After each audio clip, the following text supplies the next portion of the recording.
আমি মোহাম্মদ আলামিন। আমি ঢাকার নিবাসী, ঢাকা মিরপুরে থাকি। বক্সিংয়ে 1.5 বছর যাবৎ আছি। আমার বক্সিংয়ে অনুপ্রেরণা হচ্ছে আমার বাংলাদেশের সরু কৃষ্ণা ভাই। ওনাকে দেখার মাধ্যমে আমি বক্সিংয়ে ঢোকার ইচ্ছা পোষণ করছি এবং আমি পেশায় একজন কর্মজীবী, চাকরি করি।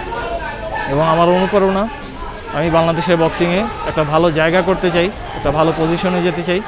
ইনশাল্লাহ যদি আমার নিজের পরিশ্রমের উপরে অন্য ধরনের এফেক্ট দিতে পারি, তাহলে আমি ইনশাল্লাহ ইন্টারন্যাশনাল রিংয়েও পর্যাপ্ত পরিমাণ এফোর্ট দিতে পারবো ইনশাল্লাহ। বাংলাদেশের সম্ভাবনা আগে ছিল না, বাট এখন আছে। এক্সেল প্রমোশন আমাদের প্রচুর পরিমাণে হেল্প করতেছে এই জায়গায়, আমাদের আদনান হারুন ভাই।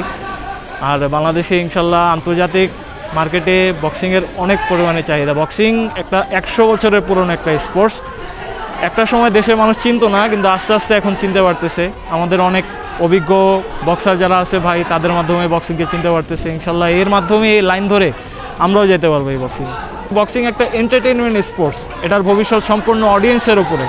দেশের মানুষ যত তাড়াতাড়ি বক্সিংয়ের একটা স্বচ্ছ ডেফিনেশন পাবে, তত তাড়াতাড়ি বক্সিংটা আগে যেতে পারবে। আমরা ফাইটাররা নিজেরা কোনো শত্রুতা নাই, আমরা ফাইট করি কারণ আমাদের ফ্যান্স চায় আমরা আরেক ফ্যান্সের বক্সারের সাথে ফাইট করি। এটা আসলে ফ্যান্স ভার্সেস ফ্যান্স হয়। এটা একটা এন্টারটেনমেন্ট স্পোর্টস। যদি মানুষ বুঝতে পারে, তাহলে বক্সিং অনেক দূর পর্যন্ত এগিয়ে যাবে।